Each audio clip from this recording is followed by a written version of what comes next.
Admiral James Walker stood at the bridge of the UES Defender, his weathered hands clasped behind his back. Through the reinforced viewport, he watched as the massive Imperial ships approached.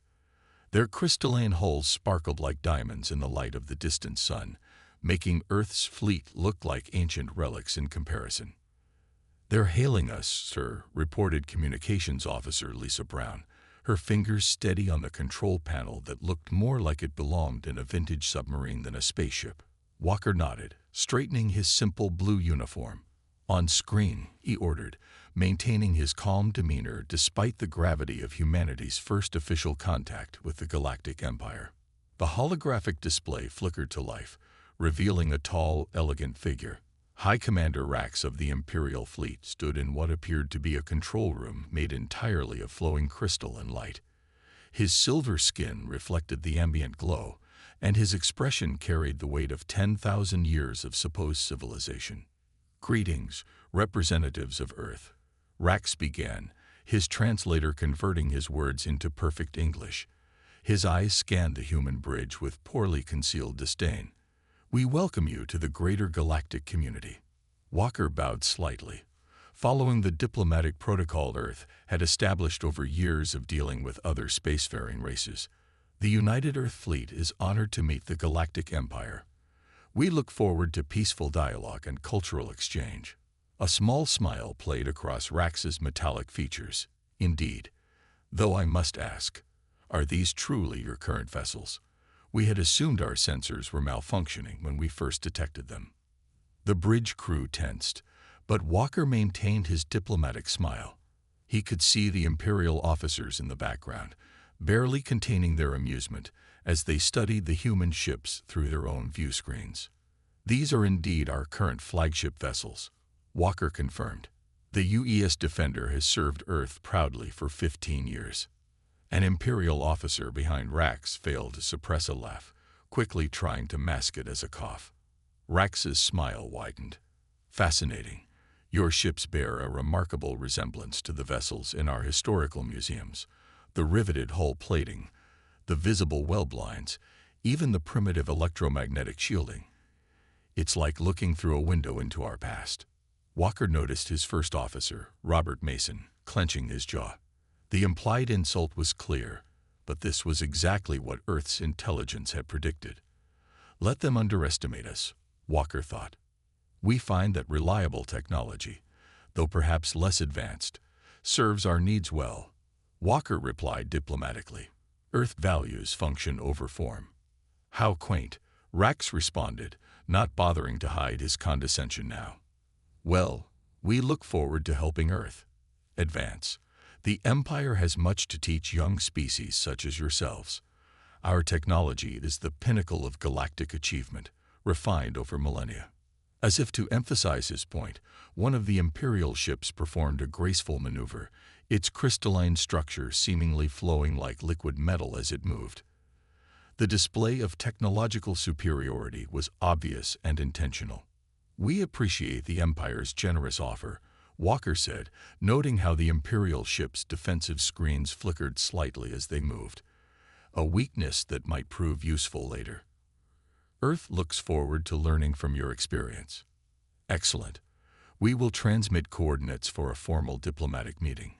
Do try to arrive in a timely manner, despite your—" Rax paused, glancing around the human bridge again. "Technological limitations." The transmission ended, and Walker allowed himself a small smile. The bridge crew looked at him expectantly. "Sir," Mason questioned, "they clearly don't think much of us." Walker turned to face his crew, his eyes showing a glimmer of satisfaction. "That, Commander Mason, is exactly what we wanted. They see our riveted hulls and manual controls, and think us primitive. They don't realize that every outdated feature of our ships was chosen deliberately." He walked to the tactical display, where the Imperial ships glowed like jewels against the backdrop of space. "Let them laugh at our museum collection. Pride comes before a fall. And the Empire's pride just blinded them to the wolf in sheep's clothing. Maintain course and speed," he ordered, "and send word to Earth. Operation Wooden Horse is proceeding exactly as planned. 3 days after the first contact, engineer Thomas Reed crawled through the maintenance shaft of the UES Defender, his magnetic boots keeping him anchored as he studied the ship's inner workings. The shaft's walls were lined with thick cables and sturdy pipes, all clearly labeled and easily accessible. To the Empire, this would look hopelessly primitive. To Reed, it was beautiful. "How's the analysis going?" Captain Maria Ross's voice crackled through his communicator. She had been tasked with studying the Imperial ship's capabilities. Reed pulled himself out of the shaft and clicked on his tablet. "Their crystal ships are amazing, Captain, but they're like thoroughbred horses, magnificent but fragile." "Explain it to me in simple terms," Ross requested, knowing Reed's tendency to dive into technical details. Reed smiled, pulling up a comparison diagram. "Look at our ships. They're built like tanks. Triple redundancy in all critical systems. If one thing breaks, we have backups. If those fail, we have manual overrides. But the Imperial ships..." He shook his head. "They're built on the assumption that nothing will ever go wrong." Through the nearby viewport, one of the Imperial escort vessels gleamed in the starlight. Its hull seemed to ripple with patterns of light, a display of technology that made Earth's best achievements look like children's toys. "They're showing off again," Ross noted, watching the Imperial ship's crystalline structure reconfigure itself for better energy efficiency. "But I noticed something interesting during their last demonstration. Their shields flickered." "Exactly." Reed's eyes lit up. "Their technology is incredible, but it's all interconnected. One small problem cascades through their entire system. Meanwhile, our primitive compartmentalized design means damage stays contained." Their conversation was interrupted by an alert. Admiral Walker's voice came through the ship-wide communication system. "All senior staff to the command center immediately." 5 minutes later, Reed and Ross joined the others in the reinforced command center. The room was purposefully austere, with sturdy metal walls and basic digital displays. Walker stood before a tactical map showing the Imperial fleet's positions. "They've made their move," Walker announced. "The Empire has demanded Earth's immediate integration into their hierarchy. We have 48 hours to submit, or they'll help us understand our place in the galaxy." The room remained silent. They had expected this, but the reality of it still felt heavy. "Engineering report." Walker turned to Reed. "What have you found?" Reed stepped forward, bringing up his findings on the main screen. "Their ships are masterpieces of engineering, sir, but they're like glass cannons. All that crystal technology. It amplifies their weapon power incredibly, but it's susceptible to specific frequencies of electromagnetic interference, the kind our outdated shielding produces naturally." Walker nodded, a glimmer of satisfaction in his eyes. "And the tactical analysis, Captain Ross?" "Their formations are perfect," Ross reported. "Too perfect. They maintain precise geometric patterns that maximize their energy distribution, but that rigidity makes them predictable. They haven't fought a real battle in centuries. Everything's theoretical to them." "Good." Walker turned to address the entire room. "The Empire thinks they're dealing with a primitive species struggling to reach the stars. They see our thick hull plating and laugh. They look at our manual controls and sneer. They don't realize that every primitive feature of our ships was chosen for a reason." He pointed to the tactical display where dozens of Imperial ships floated in their perfect formations. "They built their fleet to win the wars of tomorrow. We built ours to survive the wars of today. They chase perfection. We pursue reliability. They create beauty. We ensure survival." Walker's voice hardened. "The Empire's given us 48 hours. Let's use that time wisely. Begin Operation Wooden Horse, Phase 2. It's time to show them why humanity never abandoned the tried and true for the new and shiny." As the command staff dispersed to their duties, Reed lingered at his engineering display. The Imperial ships still gleamed like jewels against the black of space, but now he saw them differently. They weren't symbols of superiority anymore. They were glass sculptures floating in a field of stones. The first shot of the coming war wasn't fired by a battleship. It was launched by merchants. They blocked all trade routes to Earth. First Officer Mason reported, standing before Admiral Walker's desk. Imperial merchants are refusing to deliver supplies to our colonies. They're trying to starve us out before the fighting starts. Walker studied the trade route map on his screen, watching as the green lines of commerce turned red one by one. How are our people handling it? Better than the Empire expected, Mason smiled. Turns out those primitive hydroponic systems we insisted on installing in every colony are paying off. We don't need their fancy matter replicators to feed our people. A knock at the door interrupted them. Captain Ross entered, her face tense but excited. "Sir, you need to see this. The Imperials are putting on a show." Minutes later, they stood on the bridge watching as 3 Imperial warships performed complex maneuvers. Their crystalline hulls flowed like liquid metal, reconfiguring into different shapes. Energy beams danced between them in a dazzling display of power and coordination. "Subtle," Walker commented dryly. "They want to scare us into submission." "Sir," Communications Officer Brown's voice cut through the moment. "Emergency transmission from Patrol Ship Echo 7. They've encountered an Imperial scout at the edge of the Titan defense zone."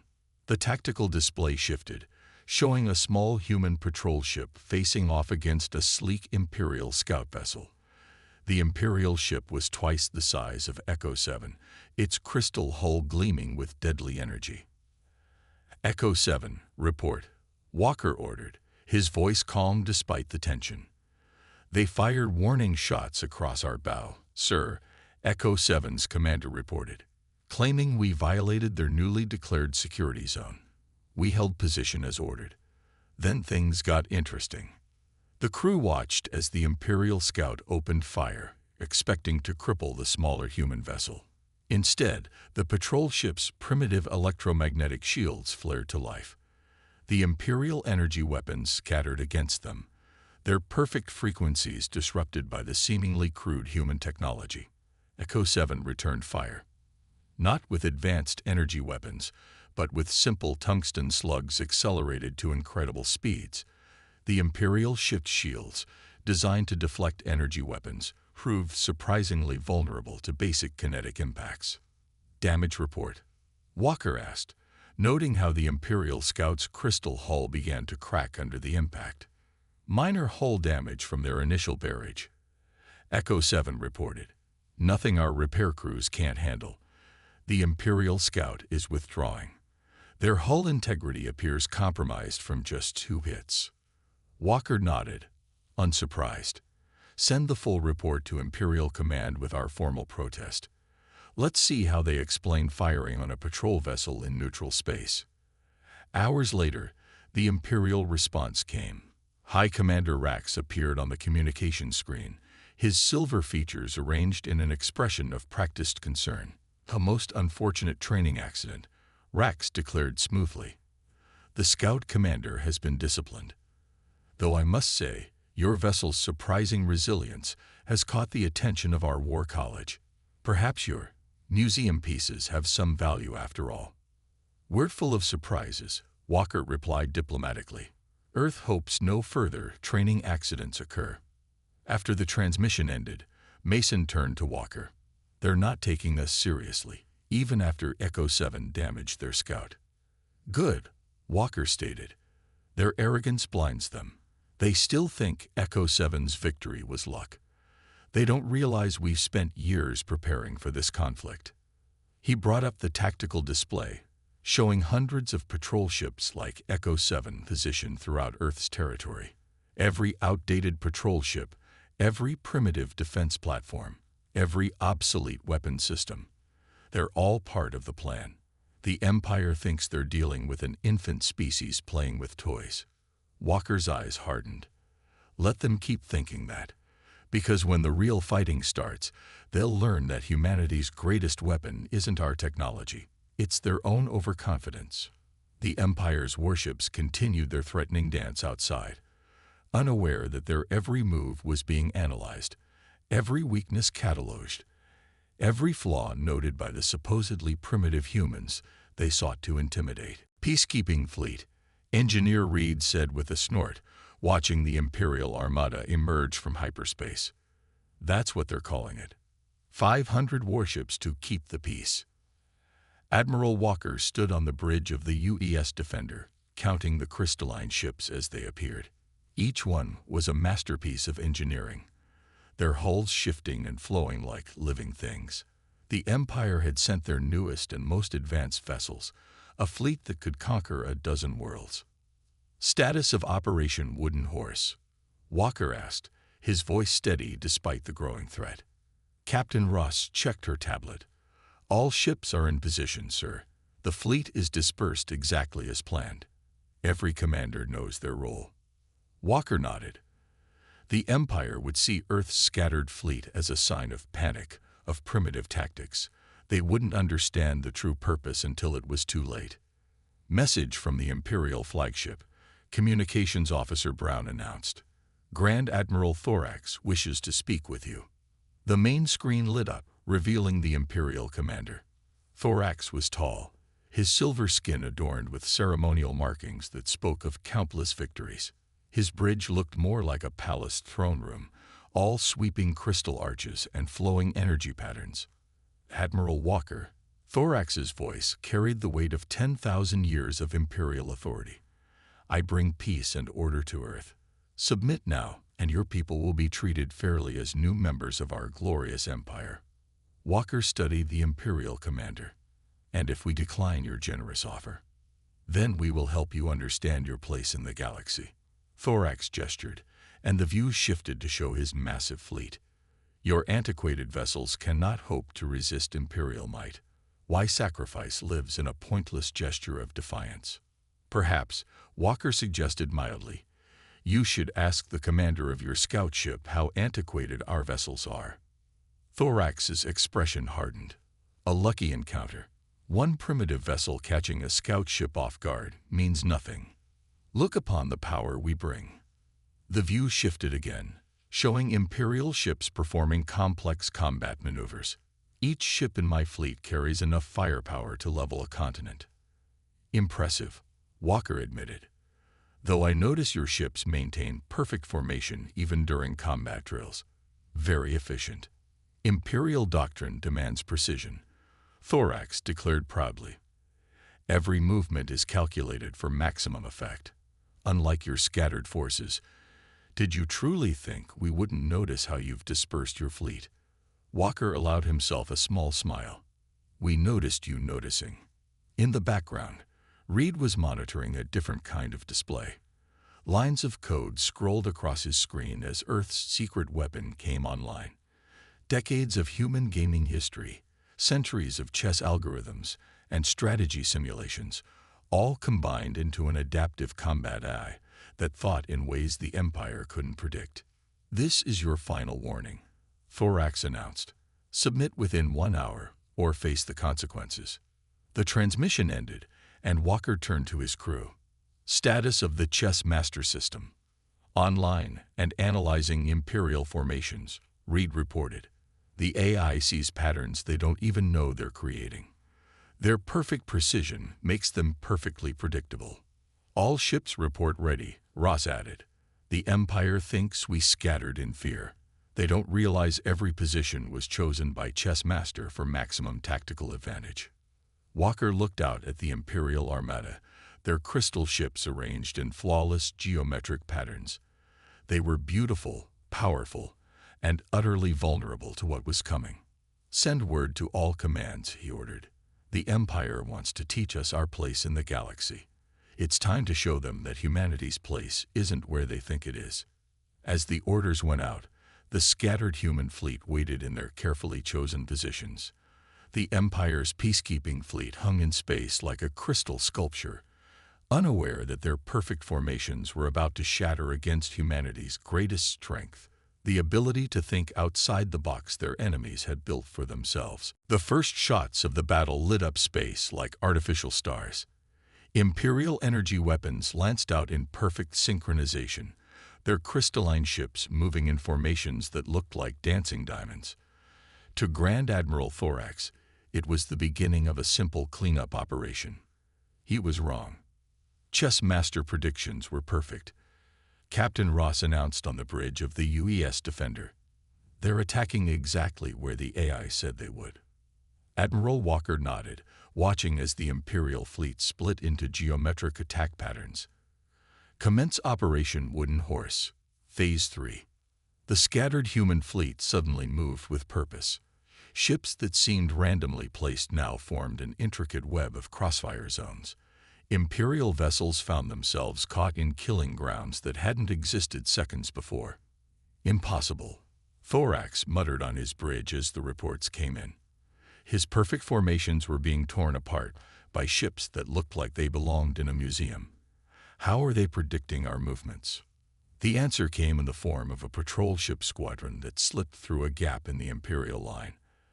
A gap that shouldn't have existed in their perfect formation. The human ships were smaller, cruder, and absolutely deadly at close range. "Imperial ship Matrix 7 has suffered critical hull damage," an Imperial officer reported, shock evident in his voice. "Their crystal matrix is destabilizing from kinetic impacts." Walker watched as the chess master AI adjusted its predictions in real time, learning from every Imperial response. "Launch Phase 4. Let's show them why we kept those outdated electromagnetic weapons." Across the battlefield, human ships activated their electromagnetic pulse arrays. The Empire had long abandoned such primitive weapons, believing their crystal technology immune to such basic attacks. They never considered that humanity had spent years perfecting these weapons specifically for this moment. "Imperial shields are fluctuating," Reed called out from his engineering station. "Their energy distribution network is compromised." The Imperial ships' perfect formations began to break apart. Their crystal hulls, designed to channel and amplify energy in precise patterns, became their greatest weakness. The crew human weapons disrupted those patterns, sending cascade failures through their systems. "This is impossible," Thorax's voice boomed across the command channel. "Your primitive vessels cannot defeat the Imperial fleet. We are the pinnacle of evolution." "No," Walker replied calmly. "You're just the pinnacle of overconfidence." A human heavy cruiser demonstrated this point by ramming straight through an Imperial destroyer's weakened shields. The human ship's reinforced hull was dented but intact. The Imperial vessel shattered like glass. Multiple Imperial ships attempting emergency reconfiguration, Ross reported. "Their adaptive systems are trying to compensate. But they can't," Reed added with grim satisfaction. "Their systems are too perfect, too interconnected. Damage to one part affects everything else. Meanwhile, our primitive compartmentalized designs keep fighting even when hit." The battle continued to unfold like a chess game where one player suddenly realized they'd been in check for the last 10 moves. Human ships took damage but kept fighting, their redundant systems and rugged design proving far more combat-worthy than the Empire's crystalline perfection. "Imperial fleet is beginning to retreat," Brown announced from communications. They're requesting a ceasefire." Walker studied the tactical display. The mighty Imperial fleet, which had arrived in perfect formation, was now in disarray. Their beautiful crystal ships, damaged and disrupted, looked far less impressive now. "Signal all ships," Walker ordered. "Hold position but maintain weapons lock. Let's hear what they have to say." As the human fleet took up defensive positions, the debris of shattered Imperial vessels drifted through space. Among the wreckage, pieces of crystal hull caught the light of distant stars. Beautiful, perfect, and ultimately fragile against humanity's tested and proven technology. The Empire had brought their best ships to teach humanity a lesson. Instead, they'd learned one themselves. Never mistake simplicity for weakness, or innovation for abandoning what works. Grand Admiral Thorax's voice shook with barely controlled rage as he addressed the human fleet. "You have violated all principles of civilized warfare. Your tactics are barbaric, your attacks unpredictable, Your ships refuse to die when they should. Fascinating complaint. Admiral Walker responded, signaling Engineer Reed to begin the final phase of Operation Wooden Horse. You're upset because we won't lose properly. While the Imperial commander sputtered, Reed's fingers flew across his control panel. The primitive communication systems of the human fleet had been broadcasting seemingly random electromagnetic noise throughout the battle. The Empire's sensors had dismissed it as evidence of inferior technology. They were about to learn their mistake. "Sir," Reed whispered, "Chessmaster has full access to their network. All those perfect formations, all those synchronized attacks, they relied on constant communication between ships. Communication our noise has been mapping for hours." Walker allowed himself a small smile. Execute final phase. Across the battlefield, Imperial ships suddenly lost control of their weapons. Their crystal hulls, designed to channel energy in precise patterns, began receiving conflicting commands. The chess master eye, originally designed to play ancient human strategy games, had learned to play a new game, with Imperial ships as the pieces. What are you doing?" Thorax demanded as his fleet's formation dissolved into chaos. "This is impossible. Our systems are perfect." "That's the problem," Walker replied. "Perfect systems are perfectly predictable. We've spent years studying how your ships communicate, how they think. Did you really believe all those trade missions were just for commerce?" On the tactical display, Imperial ships began firing on each other, their automated defense systems hijacked by commands they couldn't ignore. The crystal matrices that made them so powerful now trapped them in a web of their own design. Multiple Imperial vessels reporting complete system failures, Captain Ross announced.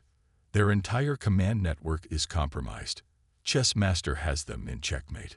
The Imperial fleet, once a perfect geometric formation of power, had become a scattered collection of isolated ships. Without their synchronized network, without their perfect coordination, they were just beautiful targets. "This is your final warning," Walker broadcast to the Imperial fleet. "Your choice is simple: retreat or be destroyed by your own weapons." "You primitive barbarians," Thorax raged. "You've violated every rule of warfare in the Imperial Codex." "We never agreed to your rules," Walker pointed out. "You assumed we would fight like you. That was your mistake." Reed's console beeped urgently. "Sir, we're picking up transmissions from other sectors. Word of the battle is spreading. 3 Imperial subject worlds have declared independence in the last hour." Walker nodded. This had been part of the plan too. The Empire's reputation for invincibility had been their greatest weapon in keeping their subjects in line. Now that reputation was shattered.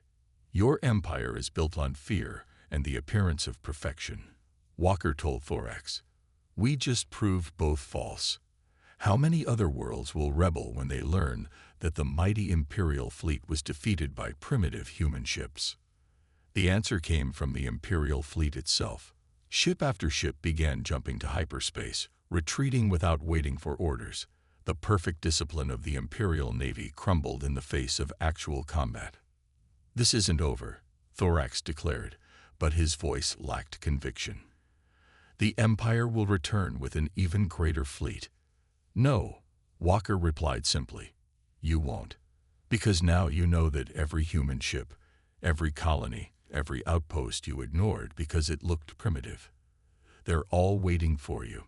And next time, we won't be so merciful." The Imperial flagship vanished into hyperspace, leaving behind a battlefield scattered with broken crystal ships. Officers around Walker's bridge began cheering, but he raised his hand for silence. "Send word to all commands," he ordered. "The Empire has learned their first lesson about humanity. Now we prepare to teach them another. Never start a fight if you're not ready for the consequences." 1 month after the battle, Admiral Walker stood in the Imperial Museum of Military History. The Empire had requested this meeting as part of the peace negotiations, though Walker suspected they had an additional motive. The museum curator, a tall Imperial named Nexus, led him through halls filled with holographic displays of Imperial achievements.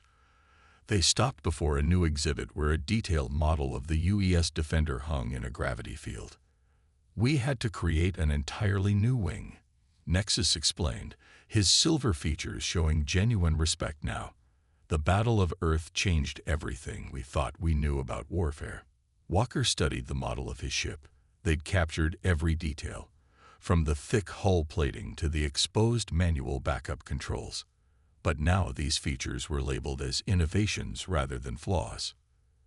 "Your ships," Nexus continued, gesturing to the display. "They weren't really outdated at all, were they? Every primitive feature was deliberately chosen. Finally figured that out, did you?" Walker allowed himself a small smile. "Took losing half your fleet to see it." Nexus nodded solemnly. "The riveted hull plating, perfect for absorbing kinetic impacts. Manual backup systems, immune to electronic warfare. Compartmentalized design, allows continued operation even with severe damage." He paused. "We thought we were looking at museum pieces. We were actually looking at the future of warship design." A group of young Imperial officers stopped to study the display, their expressions a mixture of embarrassment and admiration. They had grown up hearing about Imperial superiority, only to watch that myth shatter against humanity's prepared defenses. 7 other species have requested alliance talks with Earth this week, Walker mentioned casually. All former Imperial subjects. They seem quite interested in our primitive technology. "Yes," Nexus sighed. "The Empire's reputation was built on the appearance of invincibility. When that shattered," he gestured to a nearby display showing the battle. "The chess master I's infiltration of our command network was particularly brilliant, using our own perfect communications against us." Walker watched the tactical replay, seeing again how the scattered human fleet had turned the Empire's perfect formation into a perfect trap.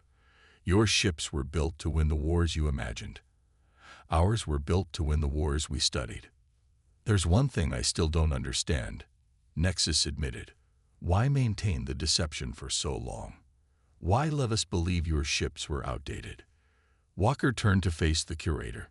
"Because the greatest weapon in humanity's arsenal isn't our technology or our tactics. It's the certainty of our potential enemies that they know what we're capable of."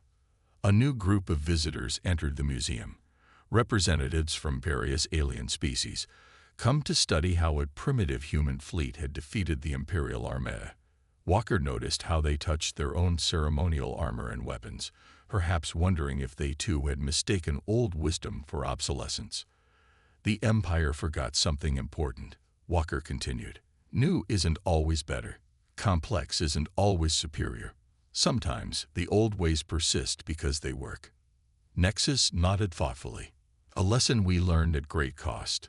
Though I must ask, are there other surprises hidden in your fleet? Other primitive features that aren't what they seem?" Walker smiled but didn't answer. "Let them keep guessing, keep studying, keep wondering. That uncertainty was humanity's best defense." "I should return to my ship," he said instead. "The obsolete UES Defender has patrol duties to attend to."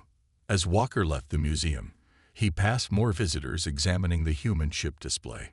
He heard their excited whispers, saw their careful notes, watched them study every primitive detail of humanity's vessels. The Empire had wanted to teach humanity its place in the galaxy. Instead, they'd learned a lesson as old as war itself. Never underestimate an opponent, especially one who doesn't mind being underestimated.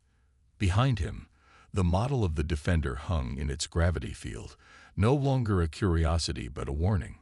Sometimes the most dangerous weapon is the one your enemy mistakes for harmless.